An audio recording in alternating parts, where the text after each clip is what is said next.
On se retrouve aujourd'hui pour la correction de l'évaluation finale numéro 3 portant sur les statistiques à deux variables et les fonctions du second degré ainsi que les équations et inéquations du second degré. Donc dans ce premier exercice, il s'agit d'un exercice de statistiques à deux variables où une société s'intéresse à quel prix elle pourrait commercialiser un logiciel afin d'avoir un certain nombre d'acheteurs. Donc XI sera considéré comme étant le prix proposé et YI le nombre d'acheteurs potentiels. Donc dans une première question, je vais vous demander de représenter les nuages de points MI, XI, YI. Donc en abscisse, j'ai les valeurs de XI et en ordonnée, j'ai les valeurs de XI. Premier point à placer, c'est le point de coordonnées 8060.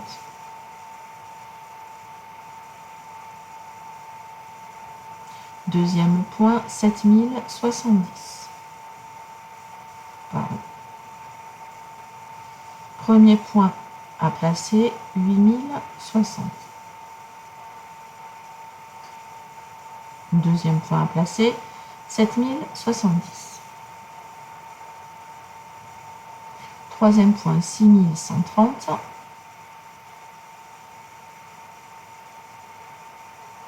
Ensuite, 5210. 4240.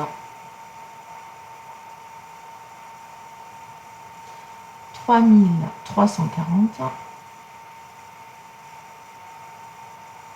2500, 390.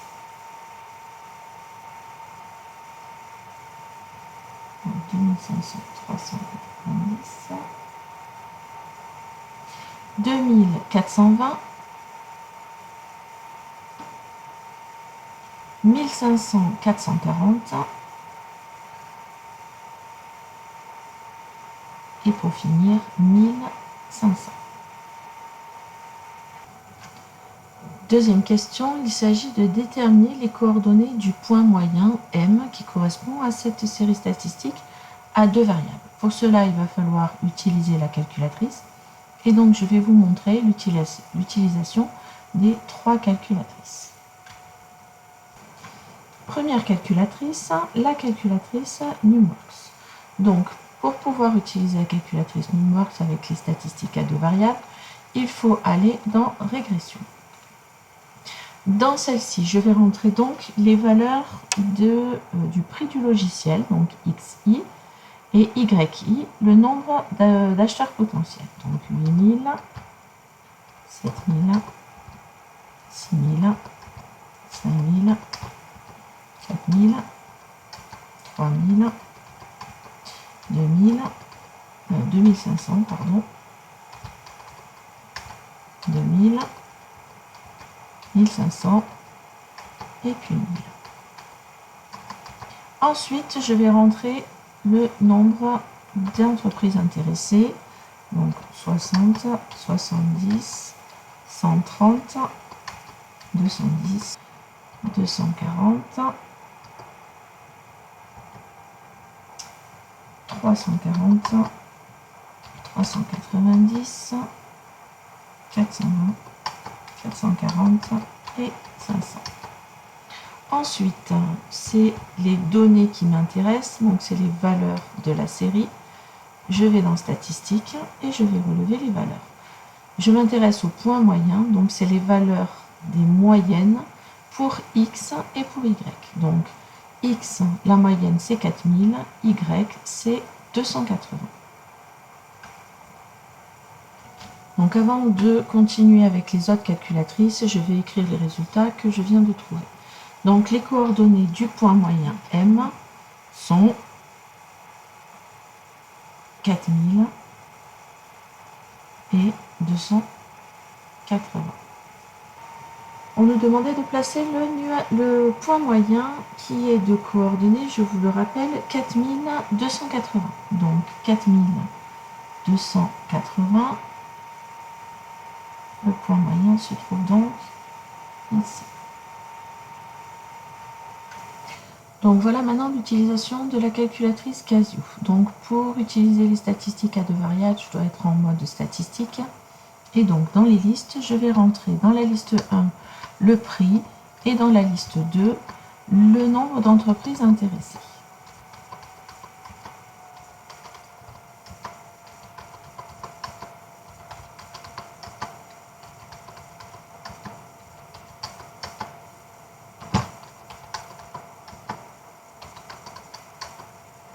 Donc ici, le nombre de personnes intéressées.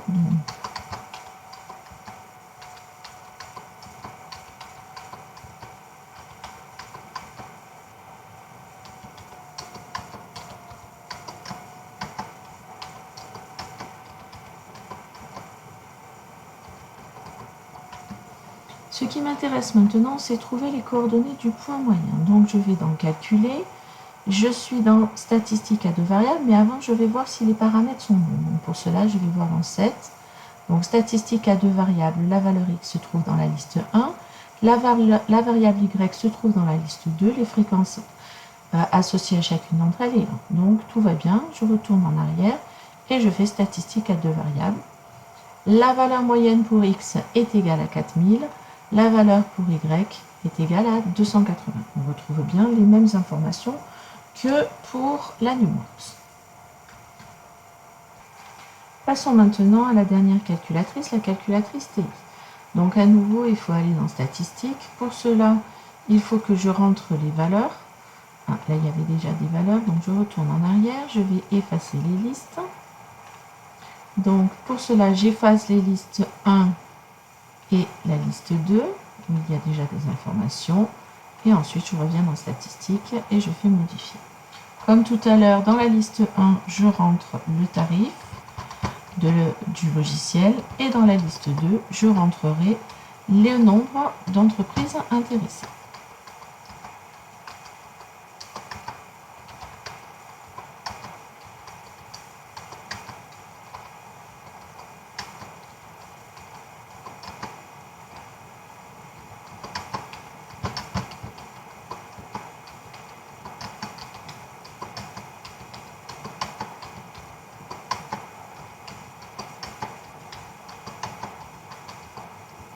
Voilà. Ensuite, ce qui m'intéresse donc, c'est faire calculer la moyenne. Donc pour cela, je vais dans Calculer, Statistiques. Les valeurs de la liste X se trouvent dans la liste 1. Pour Y, c'est dans la liste 2. La liste des fréquences, il n'y en a pas. Et je fais calculer. Et je trouve que la moyenne des X est égale à 4000. Et la moyenne des Y est égale à 280. On retourne à notre sujet. Donc, placer le point M, ça c'est fait. On souhaite réaliser un ajustement affine par la méthode des moindres carrés afin de trouver une relation entre X et Y. Déterminez à l'aide de votre calculatrice une valeur approchée à 10-3p près du coefficient de corrélation linéaire. Ce coefficient de corrélation linéaire, c'est la valeur R que nous donne notre calculatrice lorsque l'on cherche la droite de régression. La droite de régression, c'est la droite y égale à x plus b. Les coefficients a et b vous sont donnés par la calculatrice. Et le coefficient de corrélation, c'est la valeur R. Donc nous allons voir à nouveau l'utilisation de chacune des calculatrices pour déterminer ce coefficient de corrélation et aussi l'équation de la droite de régression. Je ferai tout en même temps. Donc au niveau des coefficients, le coefficient de corrélation est à approcher à 10-3 près, la valeur de A à 10-4 près et la valeur de B à 10-1 près. Commençons avec la calculatrice NumWorks. Donc il nous faut déterminer la valeur de la droite de régression avec le coefficient de corrélation. Pour cela, je retourne dans Graphique et je dois me placer sur Régression. Voilà, Régression, c'est la régression linéaire qui m'intéresse. Et donc ensuite, je retourne dans Statistiques pour avoir les informations. Donc, régression linéaire et donc le coefficient qui va m'intéresser. Donc pour la droite de régression, le coefficient A est donné ici le coefficient B est donné ici et le coefficient de corrélation est ici. Donc le coefficient de corrélation à 10-3 près, c'est moins 0,990. La valeur de A, c'est moins 0,0, alors c'était à 10-4 près, moins 0,0656. La valeur de B, à 10-1 près, 542,5. Donc, nous allons les écrire dans le sujet.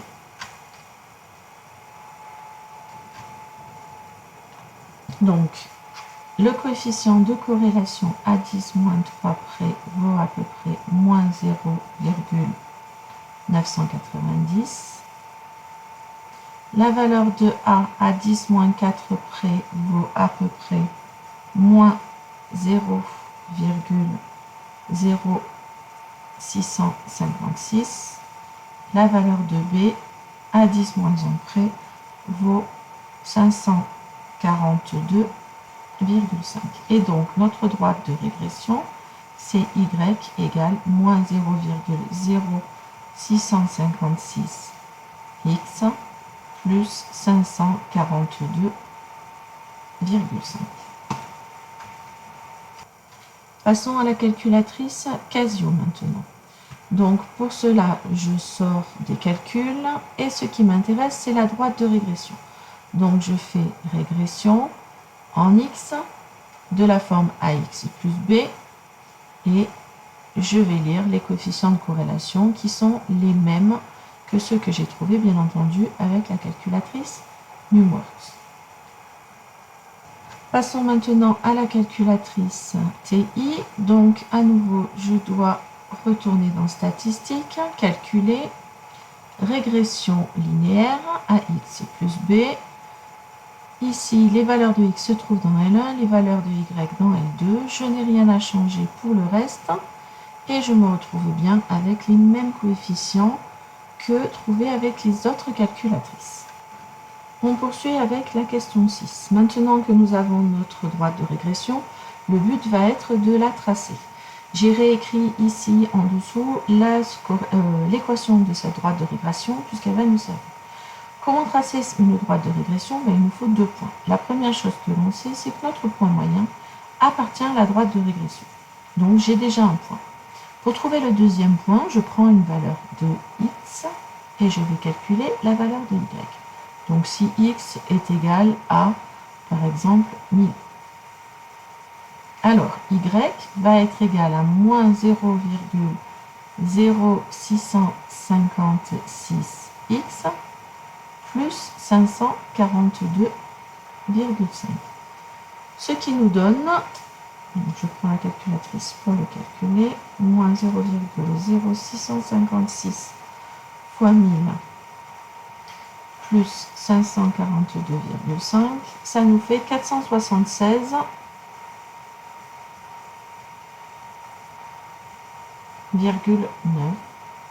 ce qui fait à peu près 477. Donc on obtient un point A de coordonnées 1477 que nous allons placer sur notre graphique.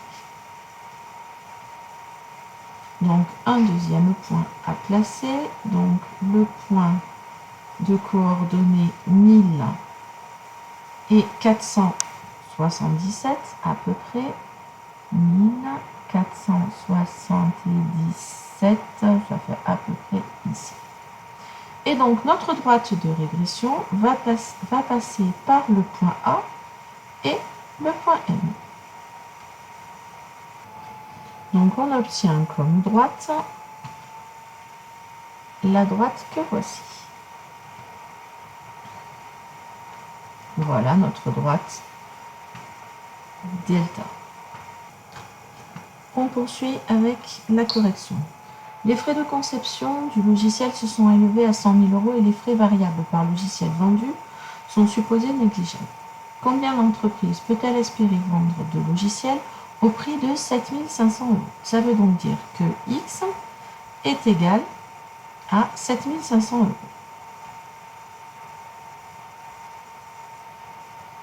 Donc x, si x est égal à 7500, on va calculer la valeur de y qui correspond.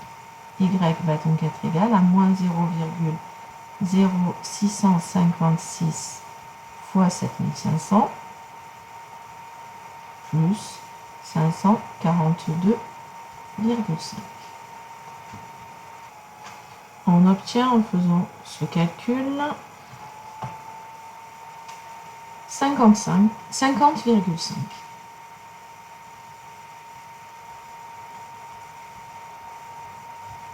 Donc, elle peut espérer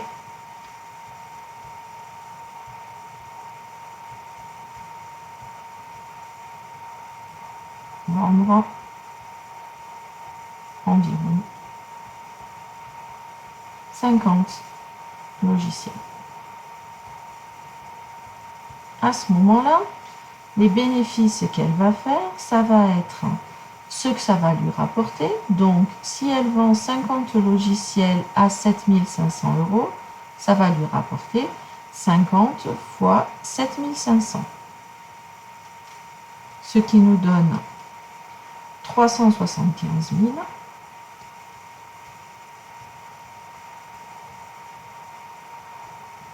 Et si je fais 375 000 euros, ça c'est ce que ça lui rapporte, moins les 100 000 euros de conception, ça me fait 275 000 euros.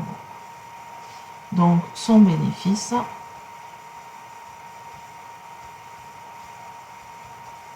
serait alors de 275 000 euros. On poursuit avec l'exercice 2. Donc on considère une éolienne horizontale, il faut aussi contre, la fréquence f de x de la rotation de la pale en tours par minute est donnée en fonction de la vitesse x du vent en km par heure par la relation f de x égale moins 0,024x carré plus 6,4x plus 60 plus 600 pour x supérieur ou égal à 40. Étudier les variations de la fonction f sur l'intervalle 40 plus l'infini, sans oublier la limite en plus l'infini. Donc, on doit s'intéresser à l'étude des variations de la fonction. Pour cela, il faut dériver la fonction f. Donc, f' de x est égal.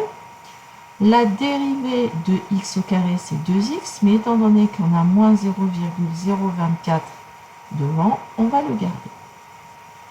Et la dérivée de 6,4x plus 600, c'est plus 6,4. Ce qui nous donne 0,024 fois 2, ce qui fait moins 0,048x plus 6,4. Pour étudier les variations, ce qui va nous intéresser, c'est le signe de notre dérivée. Donc on cherche quand on sait que f' de x va valoir 0. f' de x va valoir 0 lorsque moins 0,048x plus 6,4 est égal à 0, c'est-à-dire lorsque moins 0,048x est égal à moins 6,4, et donc lorsque x est égal à moins 6,4 divisé par moins 0,048, ce qui nous donne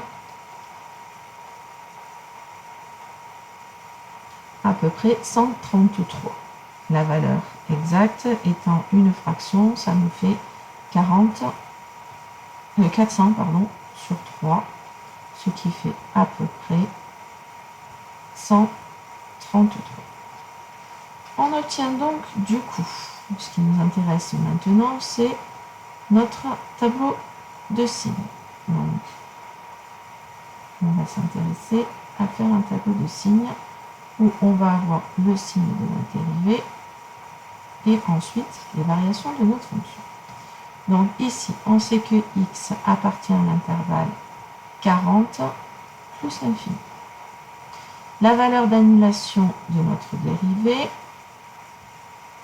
elle est d'à peu près 133. Donc là, j'écris 400 sur 3, qui fait à peu près 133. Et donc, je sais que c'est la valeur qui annule notre dérivée. La dérivée est une fonction affine, décroissante, puisque notre coefficient directeur est négatif. Donc, elle va d'abord être de signe plus, puis moins. Et donc, pour ce qui est des variations des f, on sait que si la dérivée est positive, la fonction est croissante. Et si la dérivée est négative, la fonction est décroissante. Il nous reste à calculer les valeurs de f de 40, qui va nous être donnée par la calculatrice, f de 133 à peu près, et aussi la valeur de la limite, que je vais faire tout de suite. Donc, quelle est la limite quand x tend vers plus l'infini de notre fonction f de x? La fonction f de x est une fonction du second degré. Donc, on sait que tout ce qui est partie affine, à savoir 6,4x plus 600, va être négligeable devant le comportement du terme de plus haut degré, qui est moins 0,024x carré. Donc, la limite sera la même que celle de moins 0,024x carré. Si x tend vers plus l'infini, x carré va tendre vers plus l'infini, multiplié par moins 0,024, ça va faire du moins l'infini. Les valeurs données par la calculatrice lorsque je calcule f de 40, j'obtiens exactement 817,6. Donc ici, 817,6. Et f de 133, ça fait 1026,664. Donc ça fait à peu près 1026,7.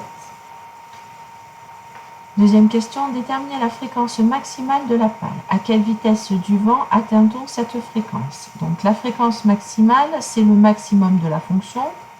Donc sur le tableau que l'on vient de faire, on voit que la fréquence maximale est environ 1026,7 tours par minute.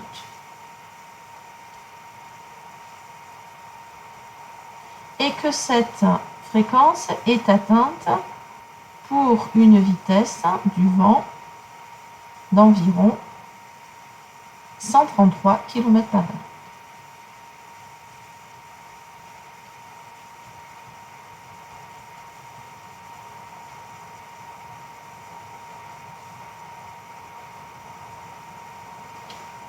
On poursuit avec la question 3. Résoudre f de x égale 0. Je vous ai rappelé ici que f de x valait moins 0,024x carré plus 6,4x plus 600. On se retrouve avec une équation du second degré avec a qui vaut moins 0,024, b qui vaut 6,4 et c qui vaut 600. Le but est donc de déterminer les solutions de f de x égale à 0. Pour cela, on a besoin du discriminant qui vaut b carré moins 4ac, ce qui nous donne ici 6,4 au carré moins 4 fois 0,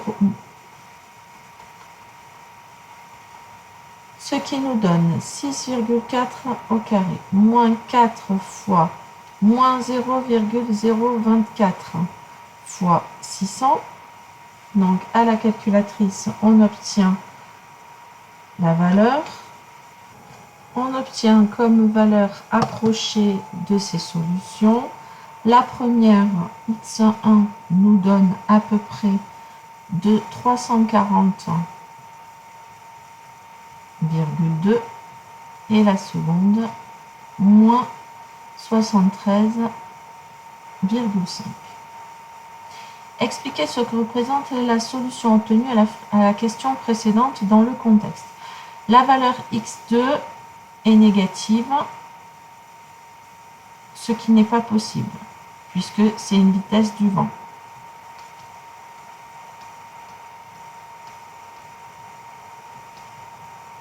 Par contre, la valeur x1, qui vaut à peu près 340, elle nous donne, c'est la vitesse du vent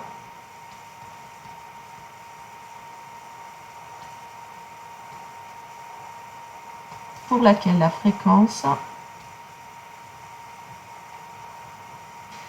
de la pale est nulle, donc pour laquelle la pale ne tourne plus.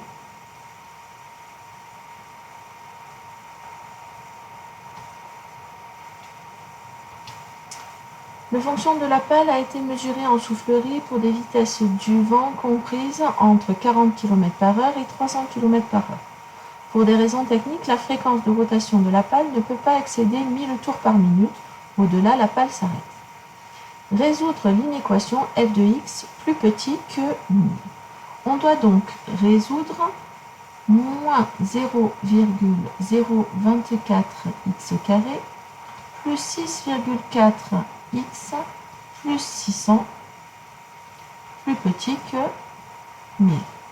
On doit se ramener à une inéquation par rapport à 0, ce qui nous fait moins 0,024x carré plus 6,4x plus 600 moins 1000, plus petit que 0, et donc ce qui nous donne moins 0,024x carré plus 6,4x moins 400, plus petit que 0. On se trouve avec une seconde équation du second degré, en fait ici une inéquation. La valeur de A c'est moins 0,024, la valeur de B c'est 6,4, et la valeur de C ici à changer c'est moins 400. Pour résoudre une inéquation du second degré, il faut déterminer le discriminant et les solutions. Donc le discriminant, toujours la même chose, b carré moins 4ac, ce qui nous donne ici 6,4 au carré, moins 4 fois moins 0,024 fois moins 400. Donc on obtient 2,56. Comme le discriminant est positif, on a deux solutions. La première, qui est moins 6,4 moins racine carrée de 2,56 sur 2 fois moins 0,024. Et la deuxième, x2, qui vaut moins 6,4 plus racine carrée de 2,56 sur 2 fois moins 0,024.